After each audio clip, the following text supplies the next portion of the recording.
आज नर्वस ये खत्म करेंगे।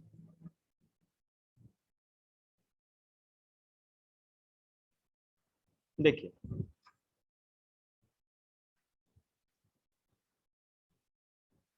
डिवीजन ऑफ नर्वस सिस्टम अगर हम देखें तो इसमें क्या होता है, जैसा कि आपको दिख रहा होगा, आपके पास बुक है तो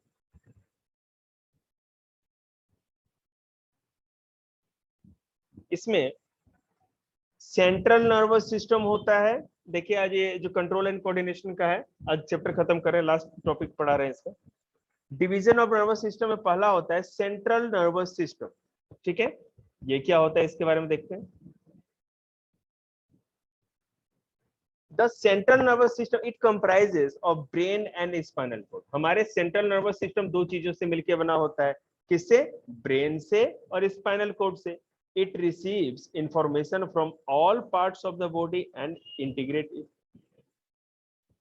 बॉडी के हर पार्ट से ये इंफॉर्मेशन लेता है और उसको क्या इंटीग्रेट मतलब कि प्रोसेस करता है, इंटरप्रेट करता है और फिर इंस्ट्रक्शन भेजता है। पेरिफेरल नर्वस सिस्टम क्या होता है? पीएनएस। पीएनएस और peripheral nervous system communications between the central nervous system and the other part of the body is facilitated by the peripheral nervous system. हमारा जो सेंट्रल नर्वस सिस्टम केवल spinal cord और brain ही होता है, लेकिन अब brain और स्पाइनल कोड को बॉडी के और सारे हिस्सों से जोड़ने का जो काम करता है वो कौन करता है? Peripheral nervous system. Peripheral nervous system बस एक काम करता है कि जो स्टिमुलस हमने लिया था अपने रिसेप्टर से उसको स्पाइनल कोड तक पहुंचा दिया। ठीक है, अब सेंट्रल नर्वस सिस्टम क्या है? हमारा स्पाइनल कोड और ब्रेन। तो स्पाइनल कोड ब्रेन को देता है, ब्रेन स्पाइनल कोड को देता है instruction, information and instruction. Brain को स्पाइनल कोड ने जो भी बाहर से इंफॉर्मेशन मिले वो ब्रेन को भेजा, ब्रेन ने प्रोसेस करके जो इंस्ट्रक्शन बनाए थे उसको लेकर के फिर दूसरे पार्ट को भेजा। ये काम करता है। और पेरिफेरल नर्वस सिस्टम क्या होता है?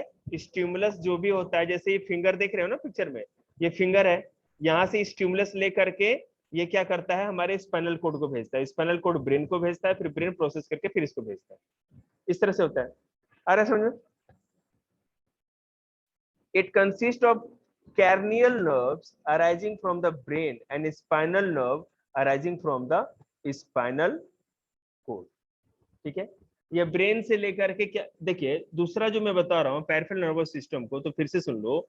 It consist of cranial nerves arising from the brain, जो ब्रेन से स्टार्ट होता है, and spinal nerve arising from the spinal cord, जो कि स्पाइनल कोड से स्टार्ट होता है, वहां तक ये फैला होता है। या तो डायरेक्ट ब्रेन को भी दे देता है, मेरी बात समझे, कुछ चीजें क्या होती है ना कि स्पाइनल कोड तक नहीं पहुंचती है। मेरी हमारे आईज, हमारे ईयर्स, हमारे नोज, हमारे टंग से जो भी रिसेप्ट होते हैं ना, कोई भी चीज इंफॉर्मेशन, उसको स्पाइनल कोड को नहीं भेजा जाता है। ये न्यूरॉन्स जो यहाँ होते हैं वो डायरेक्ट ब्रेन को भेज देते हैं। बस समझ रहे हैं ना ये बात? तो वो चीज जो भी ब्रेन से जुड़ी होती है, स्पाइनल कोड से जुड़ी होती है, अलग अलग होती है। नर्व्स, स्पाइनल नर्व्स कहां से अराइज होती है? स्पाइनल कोड से। और दूसरा एक क्या मैंने बताया था, कार्नियल नर्व्स, वो होती है जो सीधे ब्रेन से अराइज होती है, वो ब्रेन तक पहुंच जाती है। बात समझ में आ रही है आप लोग को? ठीक है, सेंट्रल नर्वस सिस्टम अब ब्रॉडली पढ़ते हैं। इसमें सबसे बड़ा बात क्या होता है कि it consist of the brain and the spinal code. Central nervous system किसका बना होता है? इसमें दो चीज होते हैं, हमारा ब्रेन और स्पाइनल कोड। पहले ब्रेन को देखते हैं। Human brain is the main coordinating center of the body which enables an organism to think and take decision. Main coordination करने का, कोऑर्डिनेटिंग जो सेंटर होता है वो ह्यूमन ब्रेन होता है, जो हमें कोई भी डिसीजन लेने के लिए अलाउ करता है। ठीक है, हमें इस लायक बनाता है कि कोई भी डिसीजन हम ले सके। The thinking of the brain involves more complex mechanism and neuron connection. हम कोई भी चीज जो सोचते हैं कि हमारा हाथ जल गया, या हमें तीखा लग रहा है, या हमने कोई अच्छी चीज देखी, या हमने कोई अच्छी खुशबू ली, अच्छा चीज टेस्ट किया, ये सब जितनी भी थिंकिंग हमारी जो होती है ये बड़ा कॉम्प्लेक्स प्रोसेस है, and it involves many numbers of neuron. बहुत न्यूरॉन्स एक दूसरे से जुड़ करके इस इंफॉर्मेशन को और इंस्ट्रक्शन को आगे बढ़ाती है, तब जाके हम थिंकिंग कर पाते हैं। बात समझ रहे हैं ना? नहीं समझ में आएगा तो बोलिएगा। The human brain receives information from the sense organ. Sense organ हमारा जैसे स्किन है, तो हमें स्किन से कोई भी चीज, ये भी है स्किन भी हमारी जो है एक सेंस ऑर्गन, तो हम किसी चीज को टच किए, फिर उससे क्या हुआ,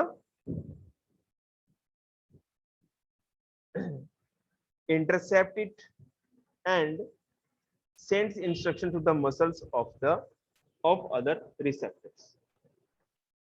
जो भी हमारे सेंस ऑर्गन इंफॉर्मेशन रिसीव करती है वो ब्रेन को जाता है, ब्रेन उसको इंटरप्रेट करता है, मतलब कि प्रोसेस करता है, प्रोसेस करके फिर दोबारा उस मसल को भेज देता है जिस मसल से जुड़ा हुआ वो सेंस ऑर्गन होता है। आईज के लिए आईज के मसल को, हैंड स्किन के लिए अगर हाथ, अगर हमारे हैंड से कोई चीज हमने टच किया है तो हैंड वाले मसल को, लेग से कोई चीज टच हुई तो लेग वाले मसल को इंस्ट्रक्शन ब्रेन भेज देता है कि आपको क्या करना चाहिए। ठीक है, अब ब्रेन का स्ट्रक्चर देख सकते हैं बुक में। सेरिब्रम कहाँ है देख रहे हैं आप? कार्नियम, क्रेनियम मतलब कि होता है स्कल, जो खोपड़ी होती है इसको क्रेनियम कहते हैं, है ना। मिड ब्रेन मतलब जो बीच का हिस्सा होता है। हाइपोथैलेमस और पिट्यूटरी, हाइपोथैलेमस एक अंदर है दिख रहा है, कान के पीछे पिट्यूटरी ग्लैंड दिख रही होगी, ठीक है। पोन्स, मेडुला, सेरिबलम ये दिख रहा होगा, स्पाइनल कोड दिख रहा होगा, ये सारी चीज आपको दिख रही है ब्रेन में। आगे देखते हैं इनका क्या क्या काम। देखिए 202 203 कहाँ गया? हाँ, the three main regions of parts found in the human brain। हमारे ब्रेन में तीन बड़े बड़े हिस्से होते हैं। पहला होता है बेटा फोर ब्रेन। फोर ब्रेन में क्या क्या होता है वो देखिए। It is the largest, most developed and main thinking part of the brain. यह ब्रेन का सबसे बड़ा, सबसे डेवलप और सोचने वाला हिस्सा होता है, जहां से कुछ चीज सोचा जाता है। It receives sensory impulses from various receptor. हमारे जो जो रिसेप्टर्स होते हैं उसे सेंस न्यूरॉन के द्वारा जो भी रिसेप्ट हम लोग करते हैं उसे इंफॉर्मेशन रिसीव करता है, ठीक है। इट कंप्राइजेस ऑफ, और फोरब्रेन के अंदर क्या क्या होता है? पहला तो होता है सेरिब्रम। ये सेरिब्रम क्या है? It is act as the main thinking part of the brain. ये हमारे ब्रेन का मेन सोचने वाला हिस्सा होता है, जो सोचता है। It is responsible for reasoning, speech, intelligence, sight, hearing and usages of information. ये क्या क्या करता है? रीजनिंग मतलब किसी भी चीज को सोचने का, उसके पीछे दिमाग लगा के उसको समझने की कोशिश करता है। बोलने, जो हम बोलते हैं स्पीच देते हैं, वो भी उसको भी यही कंट्रोल करता है। अब आप बोल रहे हो तो कुछ सोच के बोल रहे होंगे ना, हम लोग तक कुछ सोचते नहीं, ऑटोमेटिक मेरे अंदर से आवाज आ रही है, ठीक है। लेकिन ये ब्रेन आपको वैसा बना रहा है उसके लायक। तो सेरिब्रम ऐसा हिस्सा होता है जिससे हम स्पीच देने के लायक बनते हैं, बोलने के लायक बनते हैं। इंटेलिजेंट साइड मतलब कि कोई भी चीज को है ना हम गौर से देखते हैं, जैसे कोई पिक्चर को देख के समझने की कोशिश करना, किसी व्यू को देखने की, समझ के, देख के समझने की कोशिश करना। न्यूटन ने एप्पल को गिरते हुए देखा तो ग्रेविटेशन की खोज की, तो इसका मतलब इंटेलिजेंस साइड उनका ज्यादा काम लायक था। और वहां पे उनका कौन सा ब्रेन का पार्ट काम आया? सेरिब्रम, ठीक है। बात समझ में आ रही है? सुनने के लिए और कोई भी इंफॉर्मेशन को यूज करने के लिए सारा का सारा काम सेरिब्रम करता है। There is separate areas of association where sensory information is intercepted by combining the information from other receptor as well as with information that is already stored in the brain are found the cerebrum itself।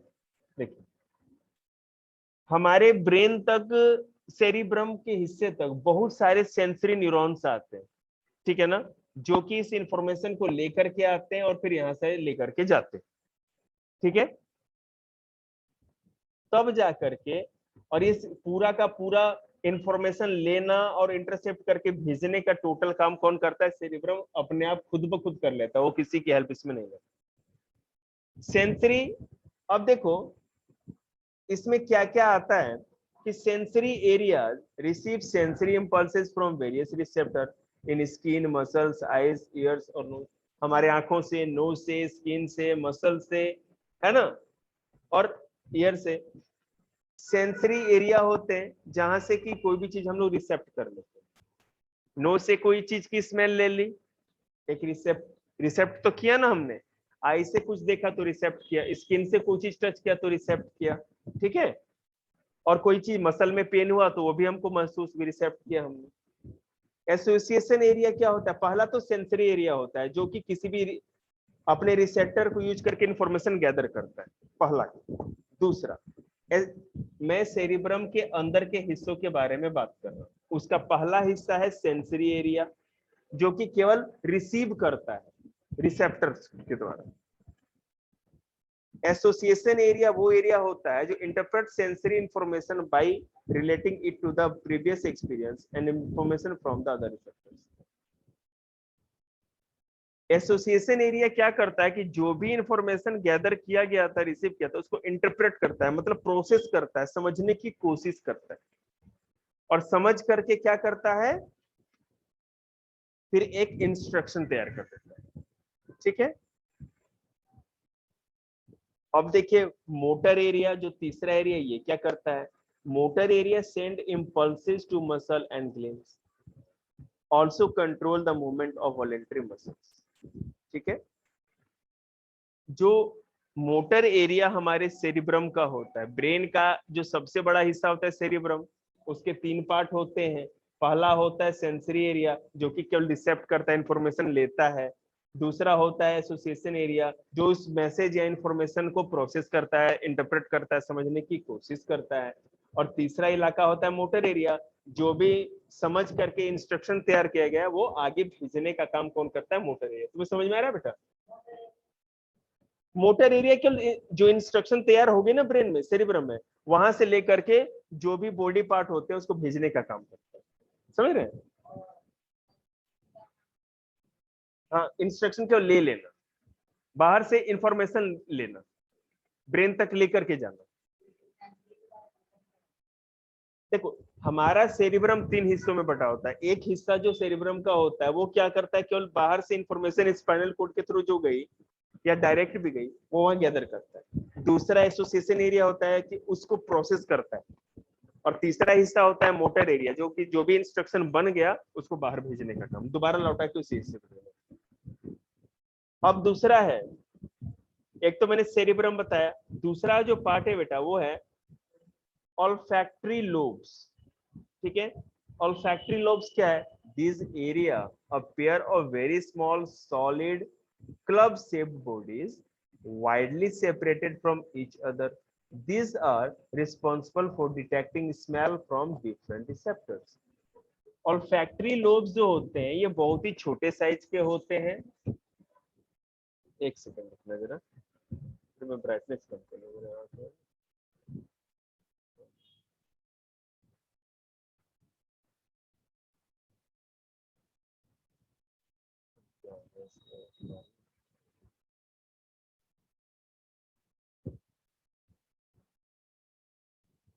देखो ये क्या करता है कि club shaped body होती है, solid small and club shaped body होती है, widely separated from each other, और एक दूसरे से बिल्कुल दूर दूर होते हैं। ये क्या करते हैं कि किसी भी स्मेल को डिटेक्ट करने का काम करते हैं, ठीक है। स्मेल को, कोई भी जो स्मेल आएगी अच्छी है खराब, उसको केवल डिटेक्ट करने का काम करते हैं। ब्रेन का वो हिस्सा जो किसी भी स्मेल को डिटेक्ट करता है उसको ऑल्फैक्टरी लोब्स कहते हैं, ठीक है।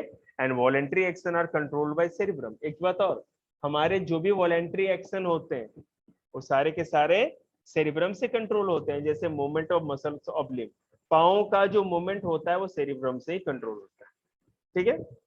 अब आगे देखिए हाइपोथैलेमस। हाइपोथैलेमस क्या है? This part controls the body temperature, अर्ज ऑफ ईटिंग एंड ड्रिंकिंग। हमको कितना खाना है, कितना भूख लगी है, प्यास लगी है ना, या बॉडी टेम्परेचर ज्यादा है या कम है, इन सब चीजों को कंट्रोल करने का काम हाइपोथैलेमस करता है। समझ में आ रहा है? आगे देखते हैं मिड ब्रेन क्या करता है। एक मिनट रुकिए जरा, मैं पानी पी लूं।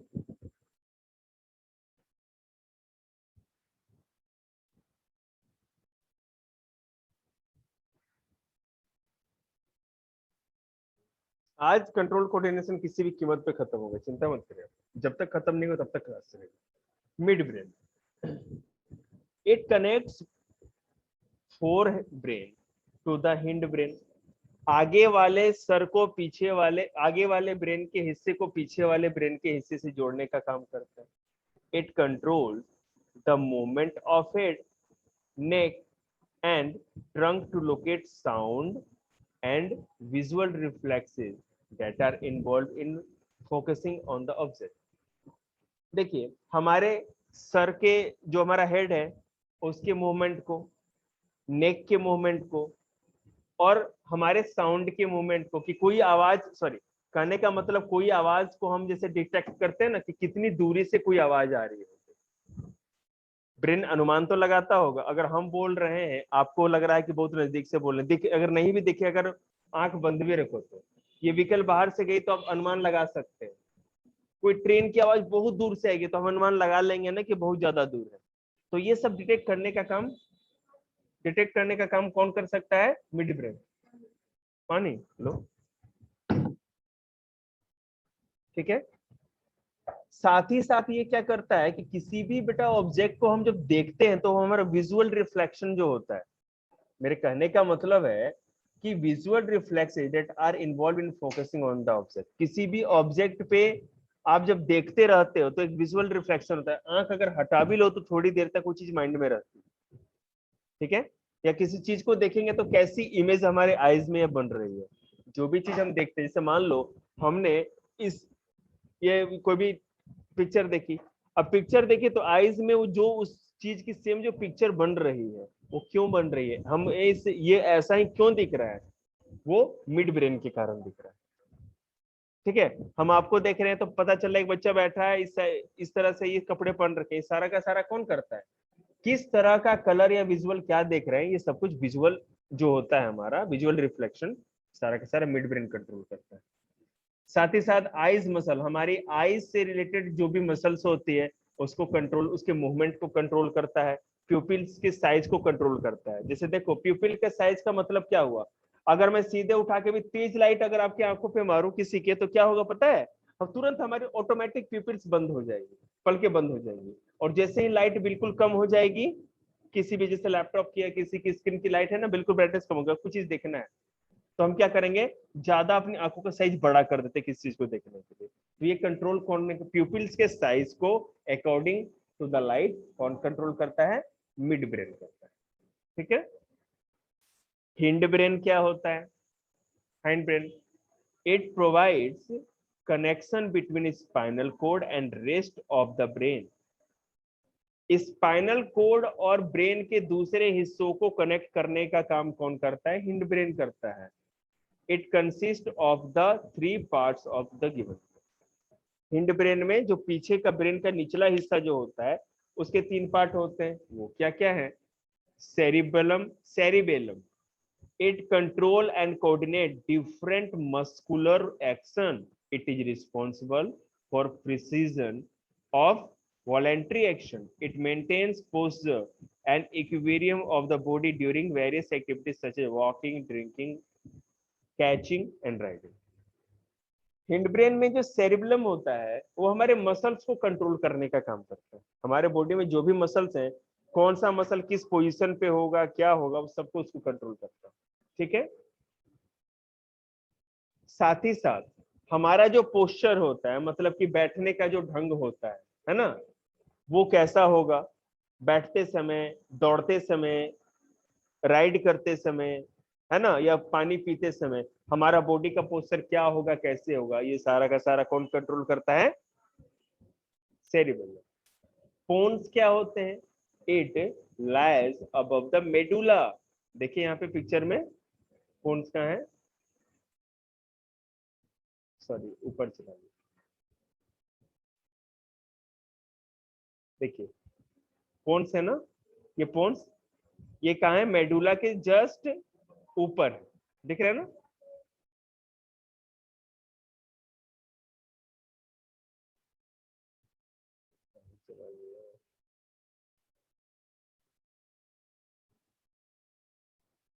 हाँ, कौन सा पेज है ये? 202 203 के ऊपर, ठीक है।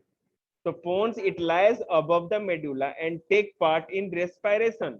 हम जो सांस लेते हैं उस प्रोसेस को कंट्रोल करने का काम, या पूरे रेस्पिरेशन में जो भी कंट्रोल एंड कोऑर्डिनेशन का काम होता है वो पोन्स करता है। It relays impulses between different parts of the brain.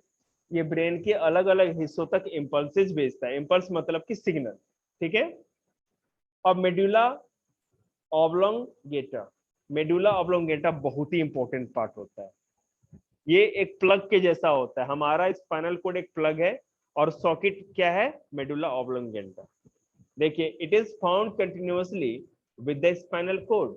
ये स्पाइनल कोड के साथ जुड़ा होता है। It controls involuntary action such as breathing, blood pressure etcetera. हम जो सांस लेते हैं, हमारी जो हार्ट बीट चलती है, ये कैसे होते हैं? इनवॉलेंटरी, मतलब हम चाह के थोड़ी करते हैं। हम सोच के सांस लेते हैं, और ना दिल की धड़कन हमारे सोचने से चलती है, वो तो ऑटोमेटिक चलती रहती है ना।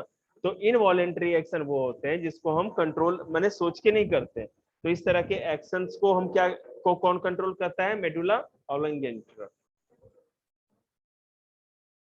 पोन्स, पोन्स क्या कर रहा था कि वो हमारे रेस्पिरेशन को कंट्रोल कर रहा था। रेस्पिरेशन मतलब पता है ना कि श्वसन एक बड़ी प्रक्रिया है। जो हम खाना खाते हैं फिर हमारे सेल्स में जाता है, किस तरह डाइजेस्ट होता है बता रखा था, तो उसको कंट्रोल करता है। और साथ ही साथ ब्रेन के दूसरे हिस्सों तक इंपल्स या सिग्नल भी भेजता है, ठीक है।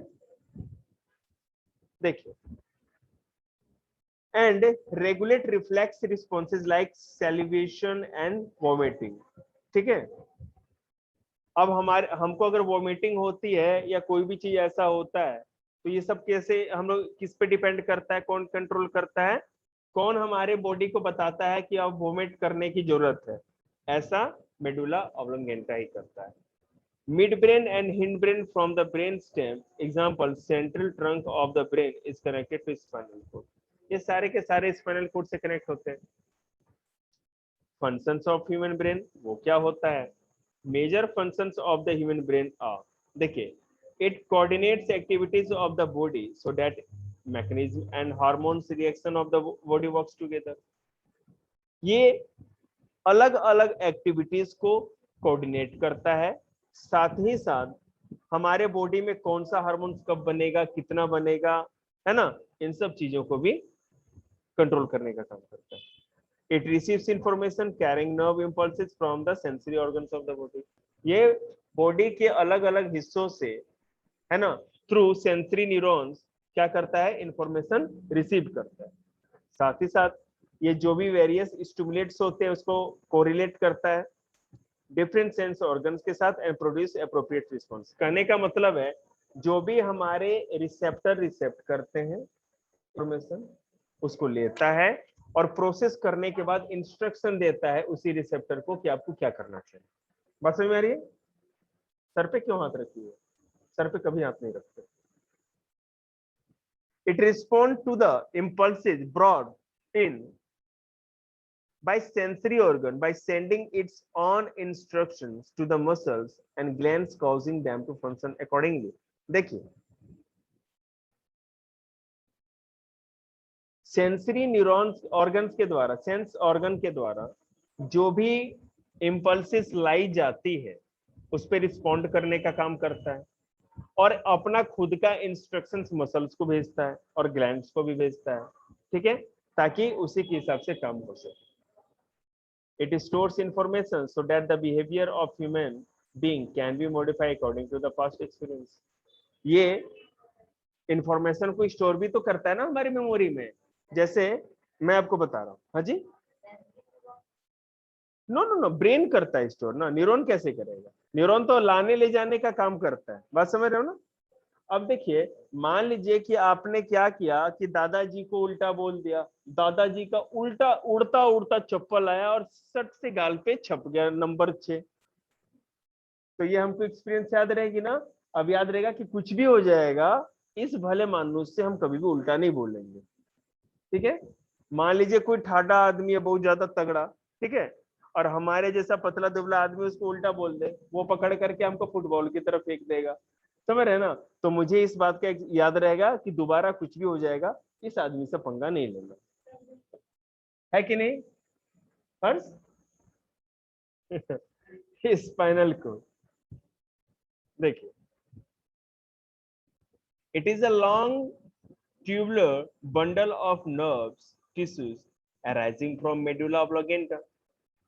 देखिए आप वो पिक्चर देखिए, जहां मेडुला ओब्लागेंडा जहां है ना, वहीं से स्पाइनल कोड स्टार्ट होती है। मैंने आप लोगों को तो पता नहीं कितनी बार ये बताया, और वो नीचे तक जाता। तो spinal cord bundle of nerves होते हैं, न्यूरॉन्स, न्यूरॉन्स के बंडल होते हैं जो कि मेडुला ओब्लागेंडा से स्टार्ट होते हैं, ठीक है।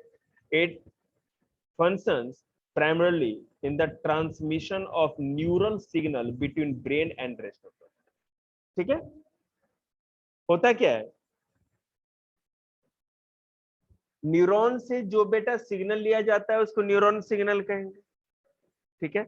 उस न्यूरॉन सिग्नल को बॉडी के अलग पार्ट से लेके ब्रेन तक, और ब्रेन से लेकर के क्या करते हैं, बॉडी के पार्ट तक भेजने का काम करता है। Protection of human brain and spinal cord वो कैसे होता है, आपको पता है हमारे अंदर ब्रेन को तो किससे प्रोटेक्ट किया जाता है, वैरायटी ऑफ एक्टिविटीज करता है, और बहुत delicate the body of design bony box. हमारा क्रेनियम जो होता है ना, जो स्कल, उसके अंदर हमारा पूरा ब्रेन सेफ रहता है ना, ये हमारी बहुत मजबूत हड्डी होती है कि नहीं। उसके साथ साथ inside which fluid filled balloon provides further shock absorption. हमारा ये जो ब्रेन है ना और स्कल, इसके बीच में एक फ्लूइड मतलब कि जेली टाइप की चीज भरी होती है, ठीक है, जिसको बैलून्स कहते हैं। इससे पता है क्या होता है कि अगर थोड़ी चोट भी लग गई ना, तो वो ऑब्जॉर्व कर ले शॉक को, वो झटका सीधे ब्रेन को ना जाए। बात समझ में आ रही है आप लोग को? क्या स्कल में, स्कल और ब्रेन के बीच में भरा होता है। जैसे हमने देखा था ना, साइटोप्लाज्म क्या होता है, न्यूक्लियस और क्या कहते हैं, प्लाज्मा मेम्ब्रेन के बीच में था, वही वाली बात।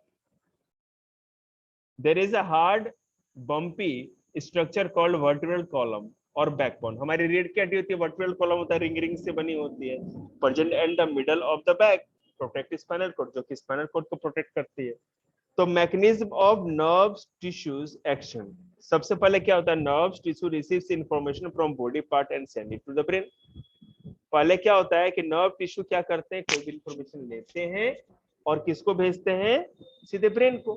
Brain process information and make decision based on the particular information. जैसा भी इंफॉर्मेशन मिलेगा उसी हिसाब से ब्रेन प्रोसेस करके वैसा डिसीजन लेता है। कन्वेज दैट डिसीजन और instruction to the muscular tissue, उस मस्कुलर टिश्यू को या उस हिस्से को, बॉडी के उस हिस्से को कि वो इंस्ट्रक्शन भेज देता है ब्रेन, ठीक है। मसल हैव,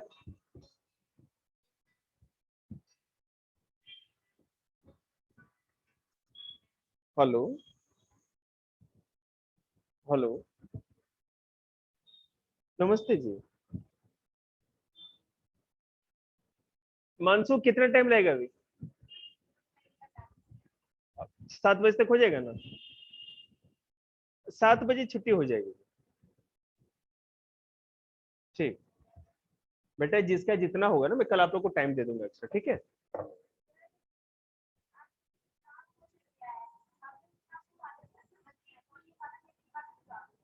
वो समझाया नहीं था मैंने, समझाया नहीं था मैंने, एक ही समझाया था, और उससे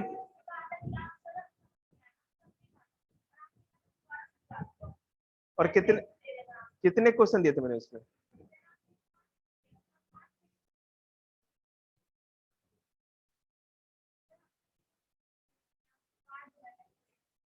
अरे पहले करो तो बेटा जहां तक आता है।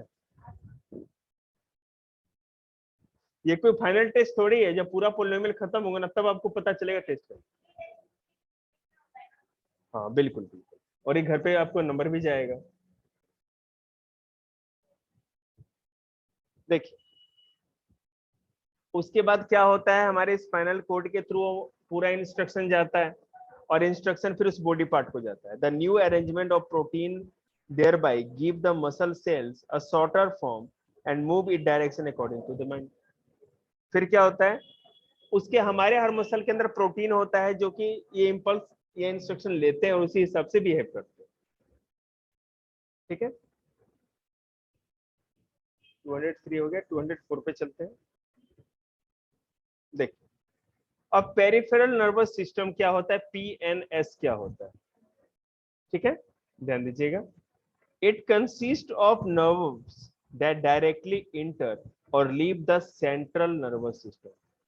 इसमें ऐसे नर्व्स होते हैं जो सेंट्रल नर्वस सिस्टम मतलब कि ब्रेन या स्पाइनल कोड, इन सबों से डायरेक्ट कनेक्टेड होते हैं and connect different part of the body, जो अलग अलग बॉडी पार्ट को से कनेक्ट होते हैं, मैंने बॉडी पार्ट को सेंट्रल नर्वस सिस्टम से कनेक्ट करने का काम करते हैं। बात समझ में आ रही है? सेंट्रल नर्वस सिस्टम से बॉडी के अलग पार्ट्स को कनेक्ट करने वाला जो हिस्सा होता है नर्वस सिस्टम का, उसी को पेरिफेरल नर्वस सिस्टम कहते हैं। अब इसके अंदर क्या क्या होता है देखते हैं। इसके अंदर पहले होता है क्रेनियल नर्व्स। क्रेनियल नर्व्स क्या होते हैं, there are the nerves which emerge from brain and spread throughout the head. ये क्रेनियल नर्व्स वो होते हैं बेटा जो ब्रेन में होते हैं। क्रेनियल मतलब किससे बना होता है, स्कल खोपड़ी, तो इसके अंदर जो नर्व्स होते हैं ब्रेन के सारे हिस्से में फैले होते हैं, उसको कहते हैं क्रेनियल नर्व्स। दूसरा स्पाइनल नर्व्स, ये क्या होते हैं, these are the nerves which arise from spinal cord along most of its length and spread throughout the body except the head। सिर के हिस्से को छोड़ के ये जो स्पाइनल नर्व होता है स्पाइनल कॉर्ड से निकलता है, वो बन के बाहर जाते हैं, लेकिन ब्रेन को छोड़ते के अगर आप देखें तो बॉडी के हर पार्ट तक ये सारे नर्व्स हैं।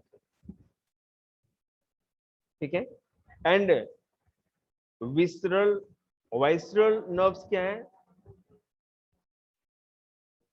these are the special kind of nerves that mostly arise from the spinal cord and are connected to the internal organ of the body।